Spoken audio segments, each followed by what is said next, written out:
The federal courtroom fell into stunned silence as every person in the packed gallery stopped breathing for a single, suspended moment. The marble floors gleamed under fluorescent lights, and the high wooden benches cast long shadows across a scene that would be remembered for generations. In the center of this temple of justice, a tiny figure moved with purpose that defied her age. Zara Williams was 6 years old, with brown skin that seemed to glow despite her obvious poverty, and bright eyes that held depths of wisdom that shouldn't exist in someone so young. Her dress, clearly a hand-me-down, hung loose on her small frame, and her shoes squeaked against the polished floor with each determined step toward the judge's bench. The sound echoed through the vast room like a heartbeat, marking time until the impossible would become possible. Behind the imposing wooden desk sat Judge Maria Santos, a woman who had commanded respect in this courtroom for 15 years. Her black robes draped over the wheelchair that had been her prison for the past 3 years, ever since the car accident that had stolen her ability to walk and, she believed, her ability to truly live. Her dark hair was pulled back severely, and her brown eyes, once warm with compassion, had grown cold with the weight of endless legal decisions and personal pain. Judge Santos had seen everything in her years on the federal bench: hardened criminals, desperate defendants, grieving families, and crusading lawyers. She had presided over cases that made national headlines and quiet proceedings that changed individual lives forever. But never, in all her experience, had she witnessed anything like what was about to unfold. Zara stopped directly in front of the judge's bench, her small hands pressed against the dark wood, and looked up at the woman who held her father's fate in her hands. The child's voice, when she spoke, was clear and strong, carrying to every corner of the silent courtroom with the kind of authority that comes not from power, but from absolute certainty. "Judge Lady," Zara said, her words cutting through the thick air like a knife through velvet, "if you let my daddy go free, I promise I will make your legs work again." The reaction was immediate and explosive. The courtroom erupted in a chaos of gasps, nervous laughter, and urgent whispers. Some people pointed at the little girl and shook their heads in pity, thinking she was just a confused child who didn't understand the gravity of the situation. Others looked at her with a mixture of awe and disbelief, as if witnessing something that shouldn't be possible but somehow felt true. The prosecutor, a sharp-faced man named District Attorney Richard Blackwood, shot to his feet, his face flushed with indignation. "Your Honor, this is completely inappropriate. This child has no place disrupting these proceedings." But Judge Maria Santos didn't hear the protests or the murmur of the crowd. She stared at Zara Williams with wide eyes, feeling something stirring in her chest that she hadn't felt in 3 long years, the faintest flutter of hope. And in that moment, as she looked into the child's confident, loving gaze, she felt the first crack in the wall of cynicism and despair that had built up around her heart since the day she realized she would never walk again. What had brought them to this moment? How had a 6-year-old black girl from the poorest neighborhood in the city come to stand before a federal judge, promising miracles? And why did Judge Santos find herself believing, against all logic and reason, that this child might actually be able to deliver on her impossible promise? Before I tell you how a 6-year-old girl convinced an entire courtroom that miracles are real, I need to know something from you. Have you ever witnessed a moment that completely changed your understanding of what's possible in this world? A time when someone's faith was so powerful it literally moved mountains? Maybe it was a healing that doctors couldn't explain, or a moment when love conquered what seemed like impossible odds. Drop a comment below and share that moment with our community, because these stories remind us that extraordinary things happen through ordinary people every single day. We need these reminders now more than ever that hope isn't naive, it's revolutionary. And if you're ready to dive into this incredible journey of justice, healing, and the kind of hope that changes everything, hit that subscribe button right now and ring that notification bell. Trust me, what you're about to witness will restore your faith in the impossible and remind you why miracles aren't just fairy tales, they're promises waiting to be fulfilled by people brave enough to believe. Let's continue this amazing story. 3 weeks before that extraordinary moment in the courtroom, Marcus Williams knelt beside his daughter's bed in their small apartment on the south side of Chicago, watching her struggle to breathe. At 28 years old, Marcus carried the weight of the world on his shoulders, broad shoulders that had been built by years of construction work, honest labor that paid just enough to keep them afloat but never enough to get ahead. Their apartment was in a building that had seen better days, where the heat didn't always work in winter and the air conditioning was a luxury they couldn't afford in summer. But Marcus had painted Zara's room a bright yellow, the color of sunshine, and filled it with books from garage sales and toys from dollar stores. The walls were covered with her drawings, pictures of families holding hands, rainbows stretching across cloudy skies, and flowers growing in impossible places. Zara had been born with a rare autoimmune condition that most people couldn't pronounce, let alone understand. Her immune system, instead of protecting her, occasionally turned against her own body, causing inflammation that could affect her joints, her organs, and her ability to fight off even simple infections. The condition required constant monitoring and expensive medications that cost more per month than Marcus made in 2 weeks of construction work. He had been a single father since Zara was 2 years old, when her mother, overwhelmed by the financial and emotional stress of raising a chronically ill child, had simply disappeared one day. No note, no explanation, just an empty closet and a broken heart that Marcus had to mend while simultaneously learning to navigate the complex world of pediatric medicine, insurance companies, and government assistance programs that seemed designed to help everyone except the people who needed help most. Marcus worked for Hendricks Construction, a small company that built and renovated homes throughout the Chicago area. The work was hard and physically demanding, but Marcus was grateful for it. His boss, Tom Hendricks, was a decent man who paid fair wages and offered health insurance to his full-time employees. But even with insurance, Zara's medical expenses were crushing.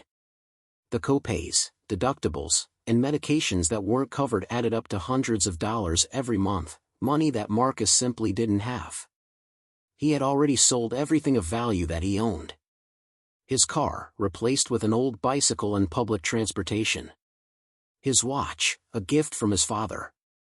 Even his wedding ring, though he kept that fact secret from Zara, who sometimes asked why Mommy had left and whether she would ever come back. Marcus had learned to stretch every dollar, to make meals from whatever was on sale, to keep their small apartment warm in winter by layering blankets instead of turning up the heat. But on this particular Tuesday evening, as October rain drummed against their windows and the first hints of winter crept into the air, Marcus faced a crisis that his resourcefulness couldn't solve. Zara had woken up that morning with a fever and the telltale rash that meant her condition was flaring up again. Her pediatric rheumatologist, Dr. Jennifer Chen, had called in a prescription for a medication that would calm her overactive immune system, but the pharmacy's price had made Marcus's heart stop. $847, the pharmacist had said, not unkindly but matter-of-factly, as if that amount of money was something everyone just had lying around. Your insurance covers about 60%, so your copay comes to $338.96. Marcus had stared at the man behind the counter, feeling the floor seem to shift beneath his feet. $338. He had $23 in his checking account, $47 in cash, and exactly 0 options. He had already borrowed money from every friend who would lend it, had already maxed out the single credit card he'd managed to qualify for, and had already applied for every assistance program that existed. Is there a payment plan? Marcus had asked, though he already knew the answer. The pharmacist, a middle-aged man with kind eyes behind wire-rimmed glasses, had shaken his head sympathetically. I'm sorry, sir. Company policy requires payment in full for controlled medications like this one. But if you can get the money together by Thursday, I can hold it for you. Thursday. 2 days away. Marcus had thanked the man and walked out of the pharmacy empty-handed, his mind racing through impossible calculations. 2 days to find more than $300 when he was already working every available hour and had nothing left to sell. He had called Tom Hendricks from the parking lot, swallowing his pride to ask for an advance on his paycheck. But Tom had explained, with genuine regret in his voice, that the company was facing its own cash flow problems and couldn't advance pay to anyone, no matter how much Tom wanted to help. Marcus, I'd help if I could, Tom had said. You're one of the best workers I've ever had. But the Miller project fell through, and we're barely making payroll as it is. Can you ask family? Family. Marcus's parents had died in a car accident when he was 19, leaving him with nothing but debt and grief. Zara's mother had no family that acknowledged their relationship. Marcus was alone in the world except for his daughter, and she was depending on him to find a way to get medicine that would keep her healthy. That night, Marcus sat on the edge of Zara's bed, watching her sleep fitfully. Her fever had broken temporarily, but he could see the exhaustion in her small face, the way her body was fighting a battle it couldn't win without help. She stirred in her sleep and opened her eyes, looking at him with the same trusting expression she'd had since she was a baby. "Daddy," she whispered, her voice hoarse from fever, "I had a dream that I was all better, and we went to the park and fed the ducks like we used to." Marcus felt his heart break into 1,000 pieces. They hadn't been to the park in months because he'd been working extra hours trying to keep up with her medical bills. "That sounds like a beautiful dream, baby girl. Maybe when you're feeling better, we can do that." Zara smiled and closed her eyes again. "I love you, Daddy. Don't worry about me. Everything's going to be okay. Everything's going to be okay." The faith and optimism of a 6-year-old who didn't understand that sometimes love wasn't enough, that sometimes trying your hardest still wasn't sufficient, that sometimes the system was designed to fail people exactly like them. After Zara fell back asleep, Marcus walked to the kitchen and sat at the small table where he paid bills and helped his daughter with homework. He spread out all of their medical bills, insurance statements, and bank records, looking for some miracle solution he might have missed. But the numbers were merciless in their clarity. There was no way to make the math work. No way to create money that didn't exist. He thought about calling Dr. Chen to explain the situation, but he already knew what she would say. She was a caring physician who had already done everything she could to help them navigate the insurance system and find patient assistance programs. But at the end of the day, medicine cost money, and money was something Marcus didn't have. As the night wore on and the rain continued to fall against their windows, Marcus Williams made the hardest decision of his life. He looked at his sleeping daughter, thought about the trusting way she had said everything's going to be okay, and decided that he would do whatever it took to make sure she was right. He put on his jacket, kissed Zara's forehead, and stepped out into the cold Chicago night, carrying with him the desperate determination of a father who had run out of legal options but would never run out of love. The pharmacy on Madison Street was still open, its bright lights cutting through the darkness like a beacon of hope and despair. Marcus stood outside for 10 minutes, his hands shaking not from the cold but from the magnitude of what he was about to do. He had never stolen anything in his life. He had been raised to believe that hard work and honesty were the only ways to live with dignity. But dignity, he had learned, was a luxury that sick children couldn't afford. The security cameras tracked his movement as he entered the store, and the teenage cashier looked up from her phone with the bored expression of someone working the late shift. Marcus walked slowly through the aisles, past rows of over-the-counter medications and medical supplies, until he reached the pharmacy counter in the back. The pharmacist on duty was a different man than the one he had spoken to earlier, younger and less sympathetic looking. Marcus approached the counter with the prescription bottle he had picked up earlier, hoping against hope that somehow the price had changed, that insurance had reconsidered, that a miracle had occurred in the past 6 hours. "I'd like to pick up this prescription for my daughter," Marcus said, sliding the bottle across the counter. The pharmacist scanned the label and pulled up the information on his computer. "Looks like this hasn't been filled yet. The total comes to $338.96. Are you sure there isn't any assistance program or discount that might apply?"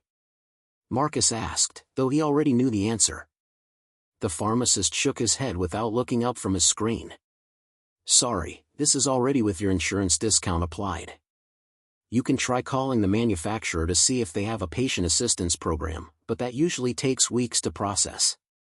Weeks? Zara didn't have weeks. She needed the medication now, tonight, before her condition worsened to the point where she would need to be hospitalized, which would cost thousands more dollars and terrify his little girl beyond measure. Marcus thanked the pharmacist and pretended to leave, but instead he circled around to the medical supply aisle where he could see the pharmacy counter but remain partially hidden. He watched as the pharmacist prepared other prescriptions, noting when he stepped away to consult with patients or answer phone calls. During one of these moments, when the pharmacist was distracted by a complicated insurance question from an elderly customer, Marcus saw his opportunity. He slipped behind the pharmacy counter, his heart pounding so loudly he was certain everyone in the store could hear it. The prescription bottles were organized alphabetically, and he quickly found the one with his daughter's name on it. As his fingers closed around the small bottle that represented hope and healing for Zara, Marcus Williams crossed a line that he never thought he would cross. He became a criminal, not by choice but by the desperate mathematics of love and poverty that forced good people to do desperate things. He slipped the bottle into his jacket pocket and walked toward the front of the store, each step feeling like a mile. The automatic doors opened with a soft swoosh, and for a moment he thought he had actually succeeded. He imagined Zara taking her first dose of medication, imagined her fever breaking and her energy returning, imagined the relief of knowing he had found a way to save her. But as he stepped into the parking lot, a firm hand landed on his shoulder. "Excuse me, sir," said a voice behind him. "I'm going to need you to stop right there." Marcus turned around to see a security guard, a young black man probably not much older than himself, with understanding in his eyes but duty in his voice. "I'm going to need you to come back inside and empty your pockets." Marcus stood in the parking lot under the fluorescent lights, feeling the cold October air cut through his jacket, and knew that his life was about to change forever. He thought about Zara sleeping peacefully in her yellow bedroom, trusting that her daddy would find a way to make everything okay. He thought about the prescription bottle in his pocket, so close to solving their problems but now representing the beginning of new and worse problems. "Please," Marcus whispered, though he knew it was useless. "My daughter is sick. She needs this medicine or she could die." The security guard's expression softened with genuine sympathy, but he shook his head. "I'm sorry, man. I really am. But I have to do my job. Let's go back inside and sort this out." As Marcus walked back into the pharmacy, the medication still in his pocket and his future crumbling around him, he couldn't have imagined that his arrest would set in motion a chain of events that would change not just his life and Zara's life, but the lives of everyone who witnessed what happened next. He couldn't have known that his moment of desperation would become the catalyst for a miracle that would restore a federal judge's faith in both humanity and the divine. The police arrived within 15 minutes, their blue and red lights painting the pharmacy parking lot in colors that reminded Marcus of Zara's drawings, bright and beautiful but somehow sad at the same time. As they placed handcuffs on his wrists and read him his rights, Marcus Williams closed his eyes and prayed to a God he wasn't sure was listening anymore, asking not for forgiveness but for someone to take care of his little girl while he faced the consequences of loving her too much to let her suffer. The Cook County Federal Courthouse stood like a monument to justice on Dearborn Street, its imposing limestone facade and towering columns designed to inspire both respect and fear in those who passed through its doors. For Judge Maria Santos, this building had been her professional home for 15 years, a place where she had built a reputation as one of the most fair but uncompromising jurists in the federal system. Maria had been appointed to the bench at the remarkably young age of 38, making her one of the youngest federal judges in the country at the time. She had earned the position through brilliant legal work as a prosecutor and an unwavering commitment to justice that transcended political party lines. Her colleagues respected her intellect, her fairness, and her ability to see through to the heart of complex legal issues. But that was before the accident that changed everything. 3 years ago, Maria had been driving home from a late-night session reviewing briefs for a high-profile white-collar crime case. It was raining, and the roads were slick with that particularly dangerous combination of water and accumulated city grime that made Chicago streets treacherous. She had been stopped at a red light, thinking about the arguments she would hear the next day, when a drunk driver ran the red light and slammed into her car at 60 miles per hour. The impact had crushed the lower half of her body and damaged her spinal cord so severely that doctors said she would never walk again. For 6 months, Maria had fought the prognosis with the same determination that had made her a successful judge. She had undergone surgery after surgery, endured months of physical therapy, and consulted with specialists across the country. But the verdict was always the same: her paralysis was permanent. The physical challenges of adapting to life in a wheelchair were enormous, but the emotional challenges were even greater. Maria had always been someone who defined herself by her strength, her independence, and her ability to command a courtroom. Suddenly, she felt diminished, vulnerable, and dependent on others in ways that she found almost unbearable. She had returned to work after a year of recovery, determined to prove that her disability wouldn't affect her ability to serve as a judge. And in many ways, she had succeeded. Her legal mind was as sharp as ever, her rulings were still respected by attorneys and fellow judges, and she had learned to navigate her courtroom and chambers with the same authority she had always possessed. But something fundamental had changed inside her. The warmth and compassion that had once tempered her strict adherence to the law had been replaced by a cold efficiency that many lawyers found intimidating. She had become known for sentences that followed the letter of the law without consideration for mitigating circumstances, for rulings that prioritized legal precedent over human compassion. Her personal life had withered as well. She had never married, having devoted herself entirely to her career, and the few close relationships she had maintained had gradually faded as she withdrew into herself. She lived alone in a converted condominium that had been modified for wheelchair accessibility, spending her evenings reading legal briefs and her weekends reviewing case law. The case of Marcus Williams had been assigned to her court almost by accident. A scheduling conflict had moved it from another judge's docket to hers just days before the trial was set to begin. When Maria first reviewed the file, she saw it as a straightforward matter. A man had stolen prescription medication from a pharmacy, he had been caught, and the evidence was clear. The fact that he had stolen the medication for his sick daughter was irrelevant from a legal standpoint. Theft was theft, regardless of the motivation. Marcus Williams was represented by Sarah Chen, a overworked public defender who was handling more than 200 cases simultaneously. Sarah was a dedicated attorney who had graduated from Northwestern Law School with dreams of fighting for social justice, but the reality of the public defender's office had worn her down over the past 5 years. She rarely had time to properly prepare for cases, and her clients often received sentences that she knew were too harsh but couldn't prevent given the constraints of the system.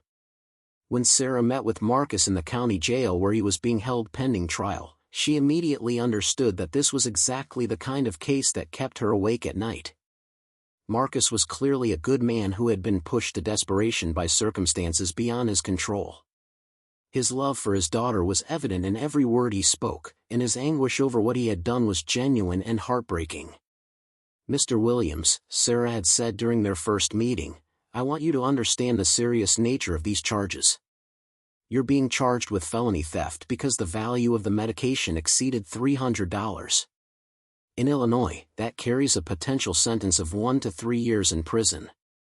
Marcus had sat across from her in the small, windowless conference room, wearing an orange jumpsuit that made him look both vulnerable and dangerous. "What about my daughter?" he had asked. "What happens to Zara if I go to prison?" Sarah had explained the likely scenario. Zara would be placed in foster care, possibly with a family that understood her medical needs but more likely with whoever had space available. The state would cover her medical expenses through Medicaid, but the quality of care might not be what Marcus had been able to provide through his careful research and advocacy. "There is one thing working in your favor," Sarah had said. "You have no prior criminal record, and the circumstances of the theft show that you weren't acting for personal gain. If I can convince the judge to consider a plea bargain, you might be able to get probation instead of prison time." But when Sarah researched Judge Maria Santos's recent sentencing patterns, her optimism faded. Over the past 2 years, Judge Santos had become known for harsh sentences that showed little consideration for defendants' personal circumstances. She had sentenced a grandmother to 6 months in prison for shoplifting baby formula for her grandchildren. She had given a homeless veteran 2 years for stealing food from a grocery store. Sarah realized that she would need to present an exceptionally compelling case to convince Judge Santos to show mercy. The prosecution was being handled by District Attorney Richard Blackwood, an ambitious prosecutor who saw every case as an opportunity to advance his political career. Blackwood had his eye on the Attorney General's office and knew that a reputation for being tough on crime would serve him well in future elections. He had no intention of offering any plea bargain that would allow Marcus to avoid prison time. The defendant made a conscious choice to commit a felony, Blackwood had argued during pretrial negotiations. If we start making exceptions for every sob story, we might as well not have laws at all. Mr. Williams needs to face the full consequences of his actions. In the weeks leading up to the trial, Marcus's case had begun to attract attention from the local media and community activists. The story of a father forced to steal medicine for his sick daughter resonated with people who understood the impossible choices that poverty could create. A small group of protesters had begun gathering outside the courthouse, holding signs that read "Healthcare is a human right" and "Justice for Marcus Williams." Meanwhile, Zara was staying with Mrs. Rosa Martinez, an elderly neighbor who had volunteered to care for her while Marcus was in jail. Mrs. Martinez was a kind woman who had raised 6 children of her own, but she struggled to understand Zara's complex medical needs and was overwhelmed by the responsibility of caring for a chronically ill child. Zara, for her part, seemed to understand more about the situation than anyone expected a 6-year-old to comprehend. She asked about her father constantly, wanted to know when he was coming home, and why he couldn't visit her. Mrs. Martinez tried to explain in age-appropriate terms that Daddy had made a mistake and needed to talk to a judge, but Zara's questions grew more sophisticated each day. Mrs. Martinez, Zara had said one evening as they watched the news coverage of her father's case, "Why don't they understand that Daddy was just trying to help me feel better?" The old woman had struggled to find an answer that would make sense to a child. Sometimes, Mija, grown-ups make rules that seem mean, but they think the rules are important. But Jesus said we should help sick people, Zara had replied with the matter-of-fact certainty that only children possess. Daddy was helping me, so why are they punishing him? Mrs. Martinez had been going to church her entire life, but she couldn't find a theological answer that would satisfy a 6-year-old's sense of justice. All she could do was hold Zara close and promise that everything would work out somehow. As the trial date approached, Judge Maria Santos found herself thinking about the case more than she usually considered her pending matters. There was something about the father's situation that reminded her of her own feelings of helplessness after her accident, the rage she had felt at a world that seemed indifferent to her pain. But she pushed those thoughts aside, reminding herself that her job was to interpret the law, not to fix society's problems. The media attention had grown as well, with news outlets framing the case as a symbol of everything wrong with America's healthcare system. Editorial writers argued about whether Marcus Williams was a criminal or a victim, whether the system had failed him or whether he had failed to exhaust all legal options before resorting to theft. Dr. Jennifer Chen, Zara's pediatric rheumatologist, had been following the case closely and had offered to testify about the critical nature of Zara's condition and the necessity of the medication Marcus had stolen. Dr. Chen had seen too many families destroyed by the impossible choice between medical care and financial ruin, and she hoped that Marcus's case might bring attention to the systemic problems that created such situations. But even Dr. Chen couldn't have predicted what would happen when Zara Williams walked into that federal courtroom, looked up at Judge Maria Santos, and offered to trade a miracle for her father's freedom. None of them could have imagined that a 6-year-old child would possess the wisdom and power to transform not just her father's legal situation, but the heart of a judge who had forgotten how to believe in anything beyond the letter of the law. The stage was set for a confrontation between justice and mercy, between the rigid application of legal precedent and the messy reality of human need. But what none of the lawyers, reporters, or courtroom observers realized was that they were about to witness something that would challenge everything they thought they knew about the nature of healing, the power of faith, and the possibility of miracles in the most unlikely places. The trial of Marcus Williams was scheduled to begin on a cold Monday morning in November, and everyone involved expected it to be a straightforward case with a predictable outcome. They had no idea that they were about to become part of a story that would be retold for generations, a modern parable about the moment when human love collided with divine possibility and changed everything. Monday morning dawned gray and cold over Chicago, with the kind of November wind that cuts through clothing and chills the soul. The federal courthouse filled early with an unusual mix of spectators, community activists supporting Marcus Williams, law students curious about the case that had been gaining media attention, and reporters hoping to capture a story that might resonate beyond the local news cycle. Judge Maria Santos arrived at her chambers at 7:30, 2 hours before the trial was scheduled to begin. She had spent the weekend reviewing the case file one final time, ensuring that she understood every detail of the evidence and every nuance of the applicable law. The facts were straightforward. Marcus Williams had taken prescription medication from a pharmacy without paying for it, he had been caught in the act, and he had admitted to the theft. Under Illinois law, the value of the stolen medication made this a felony carrying a mandatory minimum sentence. Maria transferred from her modified car to her wheelchair and made her way through the courthouse's accessible entrance, nodding to the security guards who greeted her with respectful familiarity. Her chambers were on the third floor, accessible by a discreet elevator that allowed her to maintain the dignity and authority that her position required. As she reviewed her notes one final time, Maria felt the familiar weight of responsibility that came with holding someone's future in her hands. She had presided over hundreds of cases that involved desperate people making terrible choices, and she had learned long ago that allowing personal sympathy to influence legal decisions was a dangerous precedent. The law existed to provide consistent, predictable justice, not to accommodate every heartbreaking story that appeared in her courtroom. At 9:30, Maria made her way to the courtroom, her wheelchair moving silently across the marble floors that had been polished to a mirror shine. The courtroom was packed beyond its normal capacity, with people standing along the walls and sitting in aisles despite the bailiff's efforts to maintain order. The air hummed with nervous energy and competing conversations about justice, mercy, and the price of desperation.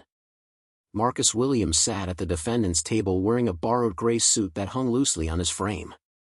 3 weeks in county jail had taken a visible toll on him, his face was drawn with worry, and his eyes held the hollow look of a man who had watched his world crumble around him. Beside him sat Sarah Chen, his public defender, who had done her best to prepare a defense based on mitigating circumstances and the humanitarian nature of his crime. At the prosecutor's table, District Attorney Richard Blackwood arranged his files with the confident precision of someone who had never doubted the outcome of a case. He wore an expensive navy suit and a red tie that projected authority and unwavering commitment to law and order.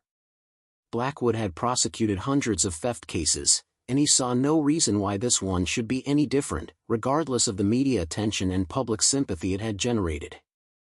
"All rise for the Honorable Judge Maria Santos," announced the bailiff, though everyone in the courtroom could see that the judge herself remained seated in her wheelchair as she positioned herself behind the elevated bench. Maria looked out over the packed courtroom with the stern expression that had become her trademark since returning to work after her accident. She saw familiar faces among the attorneys and court personnel, curious faces among the law students and activists, and calculating faces among the reporters who were documenting every moment for their evening broadcasts. "Be seated," Maria said, her voice carrying clearly through the room's excellent acoustics. "We are here today for the case of the people of Illinois versus Marcus Williams, case number 2023 CR 4847. Mr. Blackwood, you may present the state's case." District Attorney Blackwood stood and approached the jury box, though this was a bench trial that would be decided by Judge Santos alone. He had requested a bench trial specifically because he believed Judge Santos's reputation for strict sentencing would work in his favor. "Your Honor," Blackwood began, his voice projecting the confidence of absolute moral certainty, "this case is about the rule of law and the principle that good intentions cannot excuse criminal behavior." On the evening of October 15, the defendant, Marcus Williams, entered Peterson's pharmacy on Madison Street with the deliberate intention of stealing prescription medication valued at over $300. Blackwood methodically presented the evidence, security camera footage showing Marcus entering the pharmacy, testimony from the pharmacist who had prepared the prescription, and statements from the security guard who had apprehended Marcus in the parking lot. The evidence was overwhelming and undisputed. Marcus had taken medication that didn't belong to him, he had not paid for it, and he had been caught attempting to leave the premises with stolen property. The defendant will undoubtedly ask this court to consider his motivations, Blackwood continued, his tone suggesting that such considerations were inappropriate. He will tell you about his sick daughter and his financial struggles. But Your Honor, if we allow sympathetic circumstances to override the law, we abandon the principle of equal justice under law. The pharmacy owner who lost this medication has the same rights as any other victim of theft, regardless of why the theft occurred. Blackwood spoke for 45 minutes, systematically destroying any possible defense based on necessity or duress. He cited legal precedents that established the principle that poverty could not justify theft, cases that held that family obligations could not excuse criminal behavior, and statutes that made clear the mandatory penalties for felony theft. When Saracen rose to present Marcus's defense, she faced the impossible task of convincing a judge known for harsh sentences to show mercy in a case where the law seemed to allow no room for compassion. "Your Honor," Sarah began, her voice steady despite the magnitude of the challenge before her, "no one disputes the facts as presented by the prosecution. Marcus Williams did take medication from Peterson's pharmacy, and he did so knowing that he could not pay for it. But the law has always recognized that context matters, that the circumstances surrounding a crime are relevant to the justice we seek to achieve." Sarah presented evidence of Marcus's character, testimony from his employer about his reliability and work ethic, statements from neighbors who described his devotion to his daughter, and medical records documenting Zara's serious condition and her need for the medication Marcus had stolen. Dr. Jennifer Chen took the witness stand and explained in clinical detail how Zara's autoimmune condition worked, why the medication was necessary, and what would happen if her flare-ups went untreated. Without medication, Zara's condition can progress rapidly to organ damage and potentially life-threatening complications, Dr. Chen testified. Mr. Williams was facing a genuine medical emergency. Sarah also presented evidence of Marcus's attempts to obtain the medication through legal means, his application for patient assistance programs that had been denied, his requests for payment plans that had been rejected, and his employer's inability to provide a paycheck advance. She painted a picture of a father who had exhausted every legal option before resorting to theft. "Your Honor," Sarah concluded, "Marcus Williams is not a criminal in any meaningful sense of the word. He is a father who faced an impossible choice between watching his daughter suffer and breaking a law that stood between his child and the medicine she needed to survive. Justice cannot." In a Chicago courtroom, Marcus Williams stood accused of stealing medicine. On paper, it was a simple case of theft. But in reality, it was a story of a father's desperate love for his little girl. Marcus had risked everything because 6-year-old Zara was gravely ill, and without that medicine, her chances of survival were slim. The law was clear, the prosecutors confident, and Judge Maria Santos, known for her consistency, was expected to hand down a sentence of prison time. As the trial unfolded, Marcus sat silently, bracing himself for the inevitable. But then the courtroom doors opened, and in walked Zara, holding her elderly neighbor's hand. Dressed in a simple blue dress with white ribbons in her braided hair, she carried herself with surprising dignity. When her eyes found her father, she ran to him, calling out, "Daddy." Her small voice echoed through the chamber, softening even the hardest of hearts. Then, in front of everyone, Zara did something no one expected. She walked directly to Judge Santos's bench, looked up at the woman in the wheelchair, and said with childlike certainty, "If you let my daddy go home, I will make your legs work again." The room gasped. Some laughed nervously, others whispered about miracles. The prosecutor objected furiously, but Judge Santos couldn't ignore the spark of hope that Zara's words ignited. For 3 years, she had lived without the ability to walk, resigned to her fate. But now, this child's promise made her wonder, what if? Against all precedent, she postponed Marcus's sentencing for 30 days. What followed was extraordinary. Zara visited the judge daily, bringing warmth, laughter, and a kind of faith that science couldn't explain. Slowly, sensation returned to the judge's legs. Doctors were baffled, yet change was undeniable. On the 30th day, in front of a courtroom packed with reporters and citizens, Zara placed her hands on the judge's knees. And then, the impossible happened. Judge Santos stood up. Step by step, she walked across the courtroom as tears and applause filled the air. The case became known nationwide as the miracle ruling. Marcus was freed, Judge Santos's life was transformed, and Zara became a symbol of hope, proving that sometimes love and faith are stronger than the law itself. This story is a reminder that miracles are not about breaking natural laws, they are about showing us what's possible when love refuses to give up. And it leaves us with one question: What impossible thing in your life might be waiting for faith and courage to bring it to light?